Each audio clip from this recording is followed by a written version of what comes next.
Cantonment MLA లాసెనందిత road ప్రమాదంలో మరణించడం బాధాకరమని అన్నారు. మాజీ మంత్రి ఎమ్మెల్యే తలసాని శ్రీనివాస్ యాదవ్ ఎంతో రాజకీయ భవిష్యత్తున్న లాస్య చిన్న వయసులోనే మరణించడం బాధించిందని అన్నారు.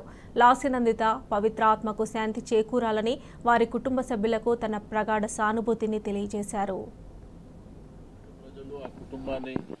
అక్కడ ఉన్నటువంటి కార్యకర్తలు ఆ కుటుంబాన్ని ఏ విధంగా గౌరవిస్తారో మనం చూసినాం.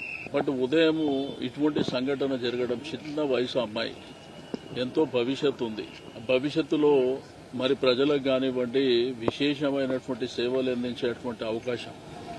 పొద్దున యాక్సిడెంట్లో మరణించిందని చెప్పి ఫోన్ రావడం, ఆ తర్వాత టీవీలు చూస్తే ఆ టీవీలలో కూడా ఆ జరిగిన యాక్సిడెంట్ విజువల్స్ చూపించడం మా అందరికీ చాలా బాధాకరమైనటువంటిదే కాకుండా చాలా విషాదకరమైనటువంటి ఇటువంటి సంఘటన జరుగుతుందని చెప్పి మనం ఎవరం కూడా ఊహించినటువంటిది కాదు.